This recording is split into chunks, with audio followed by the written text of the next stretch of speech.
but I'm just getting started. Got my eyes on the target. No, no.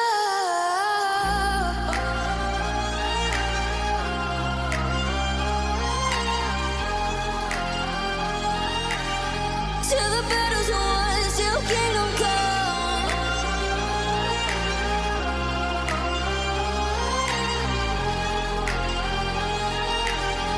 I'll never run. Best to give me your loyalty, 'cause I'm taking the world, you'll see. They'll be calling me, they'll be calling me royalty. Best to give me your loyalty, 'cause I'm taking the world, you'll see. They'll be calling me, they'll be calling me royalty. They'll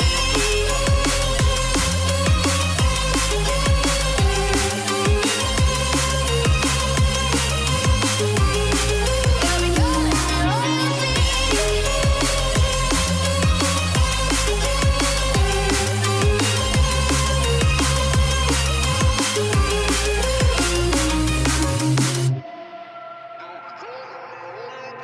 They say I'm dangerous 'cause I broke all the cages. No, I won't sit and take it.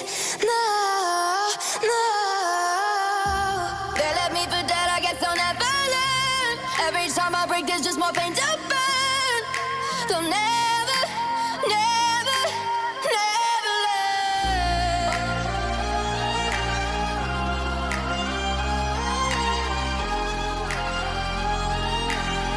Till the battle's won, till kingdom come.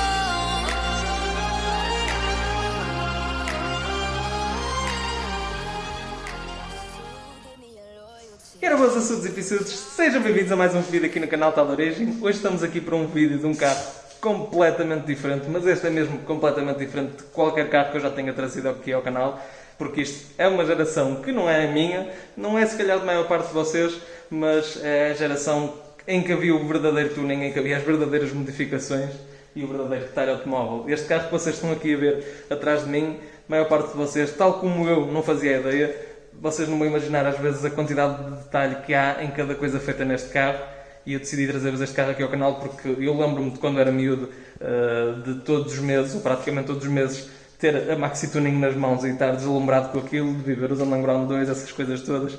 E acho que uma pessoa perdeu um bocadinho o rumo, ou perdeu um bocadinho a ideia do que é que isto seria, porque entretanto isto não aconteceu na nossa fase, não é? Não aconteceu na nossa parte da vida, e quando chegou a altura de termos carro, perdemos um bocadinho o rumo, esquecemos um bocadinho isto, mas a realidade é que eles ainda existem e alguns estão tal como este, guardados aqui na garagem, que é um pecado.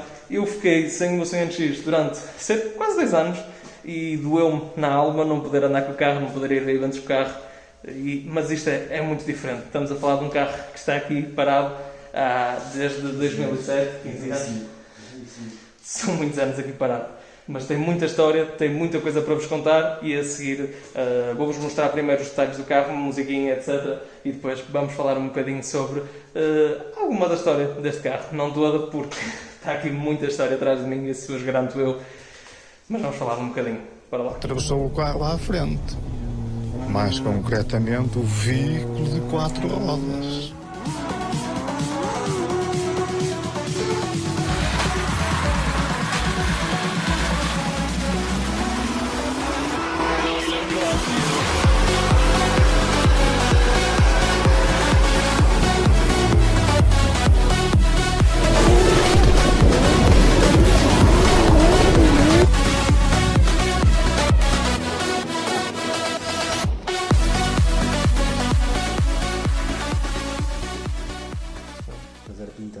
Para ver se haviam defeitos, voltava-se para raspar. Voltava outra vez a raspar outra vez. Voltava-se a pintar, voltava-se para raspar.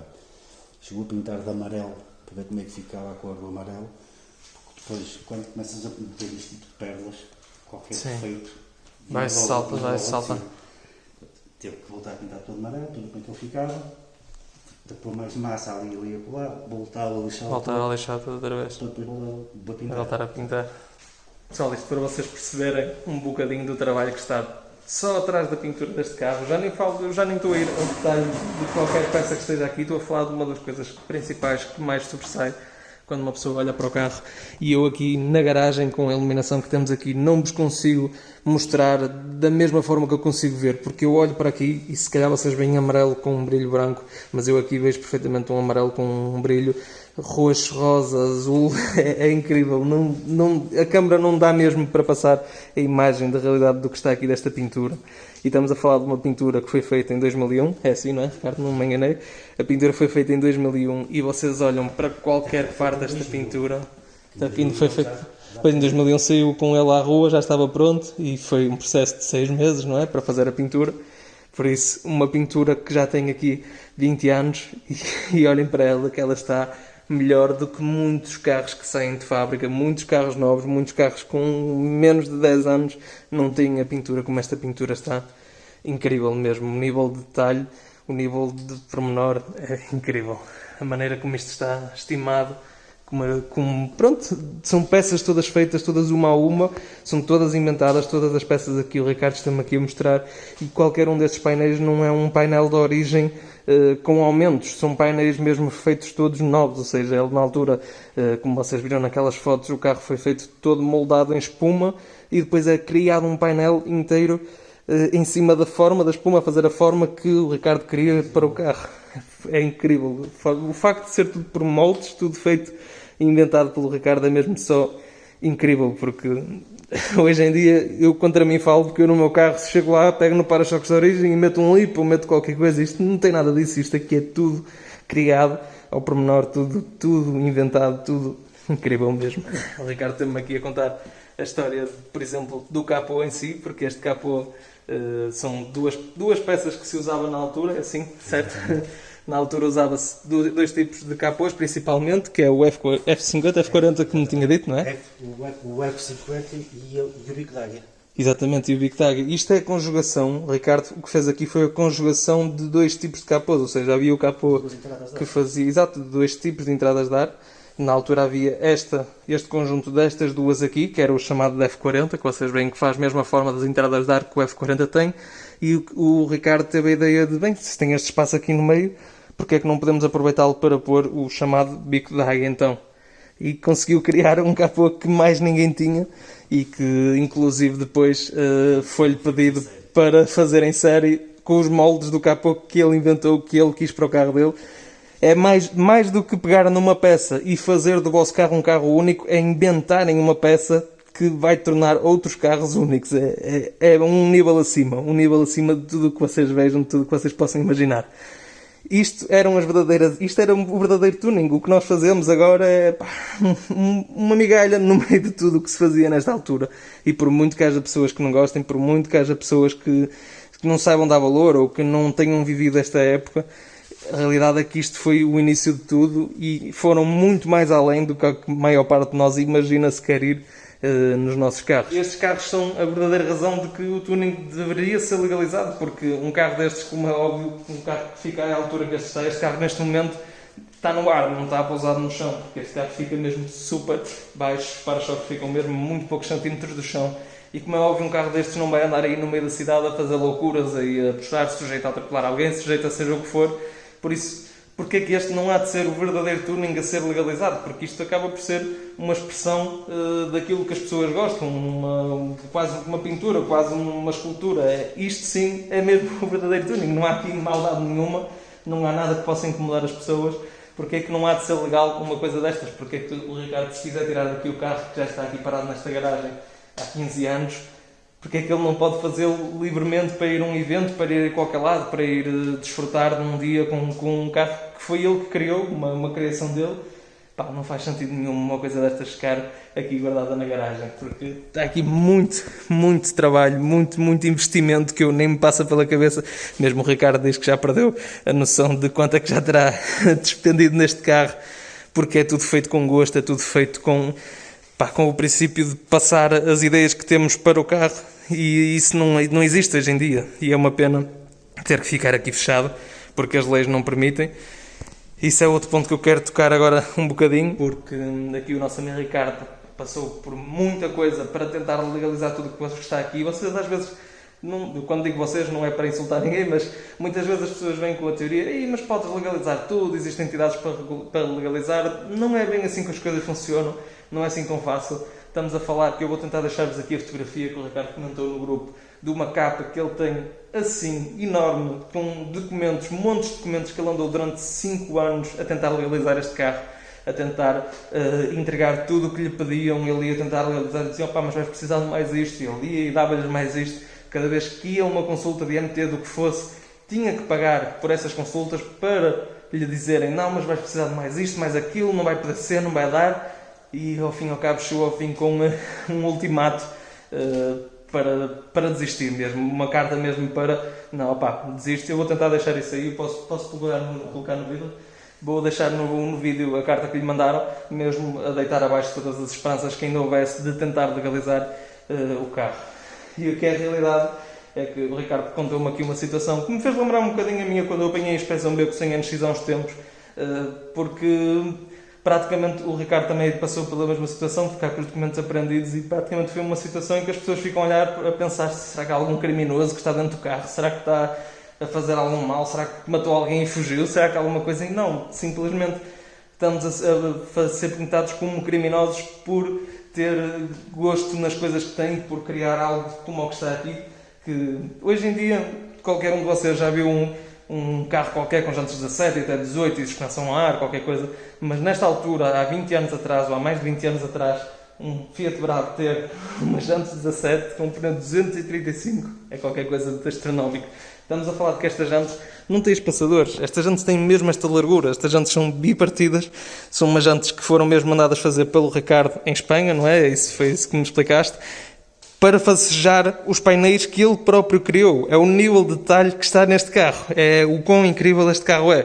E não admira nada a quantidade de taças, a quantidade de coisas que estão ali atrás, mas eu acredito perfeitamente que para o Ricardo, tal como seria para mim, o importante não está ali, o importante está nos sítios onde ele estava com o carro quando recebeu aquelas coisas, o ver as pessoas, as reações das pessoas, o contacto, o sair com o carro à rua, ver as reações de toda a gente, porque eu imagino, o meu CNX é um charuto, não é? É um carrito, baixinho, faz barulho, as pessoas olham. Eu imagino passar na rua com isto, imaginem-se a passar seja onde for com isto, quem é que não ia olhar, percebem? É o quão impactante isto é, porque é muito mais fácil chegar lá e comprar um Ferrari e toda a gente na rua vai olhar para vocês, mas isto é pegar num carro que normalmente as pessoas não iam olhar e fazer com que seja impossível as pessoas não olharem para vocês, porque o carro está simplesmente incrível. Lá porque simplesmente hoje não é o que se usa, lá porque simplesmente isto não era o que eu faria a um carro, não é o estilo que eu hoje em dia se calhar iria construir. Eu não quero dizer que não tínhamos que entender o valor e o que é que está aqui feito, porque é muito acima de qualquer coisa que eu fizesse agora num carro, é muito mais ao detalhe que qualquer coisa que eu fizesse agora num carro, e eu considero-me um amante de carros modificados e mesmo assim este carro dá 10-0 a qualquer carro que eu tenha feito ou venha a fazer na minha vida, porque isto está mesmo incrível. Só vou tocar aqui só em mais um assunto que foi uma ideia que eu tinha se calhar errada e que mudei agora ao estar em contacto com um carro mais perto, com um carro deste estilo, porque a realidade é que uma pessoa vê-os no Braga Tuning Show, vê em alguns eventos, mas se calhar passamos, olhamos e seguimos e não nos damos ao pormenor às vezes, como agora estou a ter a oportunidade de olhar e de perceber. Mas se calhar alguns de vocês, tal como eu, tinham a sensação que o carro é feito em fibra, os painéis estão feitos em fibra, o carro não vai ter grande rigidez, não vai ter grande dureza. Eu posso-vos dizer que tocar nesta porta, abrir esta porta, a rigidez, eu não consigo passar isso para o vídeo, vocês vão ter que acreditar na minha palavra, mas a rigidez do material, a dureza dele, a consistência é melhor do que muitos carros que vocês veem na rua, porque este é mesmo sólido, ok? Não há aqui flexibilidade nenhuma. O capô, vocês não estão bem a ver o peso que este capô tem, e mesmo tendo todas estas entradas de ar, etc, seria de pensar, é fibra, tem aquelas entradas de ar, se calhar não vai ser assim, um capô muito pesado. Este capô é extremamente pesado, mas a maior parte de vocês não deve ter mesmo ideia, quando eu digo pesado, o que é que quer dizer. O Welder tinha um Bulb 740 Turbo, e digo-vos que aquele capô ao lado deste, a Volvo é um menino. Este capô é mesmo pesado, o material em si é pesado, é consistente, é completamente diferente. Isto está aqui um trabalho feito com muita qualidade. Não é aquele tipo de para-choques de fibra que vocês compram no eBay e mandam vir e aquilo é flexível e parte-se tudo. Estamos a falar de muita coisa. No caso de acidente, a fibra desfaz todo. Pois, exatamente. Uma chapa que vá que dobra ou que... Exatamente.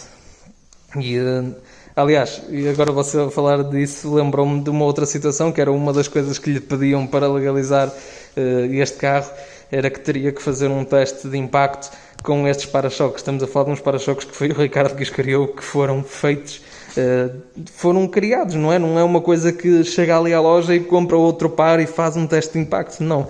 Mas para legalizar isto, pediam-lhe um teste de impacto a uma peça que é única, a um carro que é único. Não faz sentido nenhum. Como é que quer dizer? Uma pessoa para fazer este carro tinha que ter ao lado outro exatamente igual só para poder fazer o teste para legalizar, sem certezas de que, mesmo assim, no fim, eu lhe entregar os documentos e dizer: está aqui, o carro está legalizado. É o quanto a lei, as leis para isto neste país são inexistentes, porque não são mal feitas, simplesmente não existem. Não existe maneira de fazer as coisas. Existe um labirinto muito grande para as pessoas se perderem lá pelo meio e para algumas pessoas poderem dizer existe maneira de legalizar, e outras dizerem não existe, e no entretanto no meio as pessoas esquecem-se do que é que queriam, porque a realidade é que não é mesmo possível andar a circular com uma coisa destas na rua, e é mesmo muita pena, porque estes eram os tempos auges do tuning. Isto era bonito de se ver, era uma concentração hoje em dia. Eu proponho aí que pensem nisso, que uma concentração disto hoje em dia era incrível de se ver. Era bonito ir ao Caramulo Motor Festival, por exemplo, e aquilo, vocês dizem, é um evento de clássicos. Não, é um evento de tudo que tenha motor, tanto é que eles têm aviões, têm tudo, têm barcos, têm motas, têm tudo. Porque não ter um departamento, uma parte, uma zona só com isto, só com tuning, outra vez, trazer um bocado isto de volta, porque está aqui muito trabalho, está aqui uma cultura muito grande, e não estamos a falar de um único carro, estamos a falar de que pelo país inteiro. Eu vou-vos deixar o grupo onde eu descobri o Ricardo e este carro, onde eu descobri uma publicação deste carro. Há um grupo, deve haver muitos mais, de pessoas que ainda têm estes carros, ou ainda têm fotos dos carros que tiveram. Muitos deles acabaram por ter que se desfazer deles, porque a vida implicou isso mesmo, por necessidade, pelo que o Ricardo me estava a explicar ainda há bocado, a necessidade de ter uma garagem onde dê para meter um carro destes. Por exemplo, a minha garagem nunca na vida dava para entrar um carro destes lá, e pá, o que é que uma pessoa ia fazer? Vai ter que alugar uma garagem em algum lado para guardar um carro que nem sabe se provavelmente vai voltar a poder sair com ele ou não. Percebem o porquê de se estar a perder uma cultura muito, muito bonita? É triste. Pessoal, quero que deixem aí nos comentários o que é que vocês acham sobre este tipo de modificação. Eu sei que a maior parte de vocês, se calhar, nem viveram isto, nem sequer têm o mínimo interesse, mas eu achei muito importante trazer este vídeo, e não vou permitir, de qualquer forma, comentários que sejam um bocadinho insultuosos. Saem todos fora. Críticas negativas ou críticas positivas são uma coisa, comentários insultuosos neste vídeo em específico, porque não é uma coisa minha, vão ser todos banidos logo, direto. Nem vou pensar duas vezes, portanto não se dêem ao trabalho. Deixem aí a vossa opinião, o que é que vocês acham sobre este tipo de carros. Se conhecem alguém que tenha carros deste tipo, deste nível de modificação, e se às vezes tiverem mais algum para trazer aqui ao canal, que queiram contar a história, que queiram partilhar, deixem aí também nos comentários ou mandem mensagem. Pá, os links estão todos aí. Agradeço imenso, Ricardo, mais uma vez pela oportunidade disto, porque pá, é uma coisa única que muita gente não estaria disposta a deixar expor assim ao mundo. Pá, e o Ricardo deixou-me a disponibilidade do carro para poder gravar este vídeo, e isso é muito bom. Um grande obrigado ao Ricardo, um grande obrigado a todos vocês que assistiram, e até ao próximo vídeo, pessoal. Tchau e Deus. Fui. Eu já tinha ali todo ainda tinham a caixa para as cassetes. Dava para meter a cassetes, fase de transição.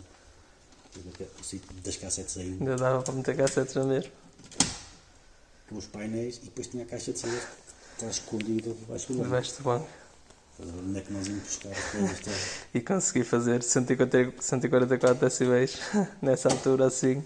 Só esta brincadeira custou 5 contos. Pois é, que isso, eu tinha olhado para isso e nem tinha prestado atenção que isso seria uma tampa. A imagem do rádio do Origem.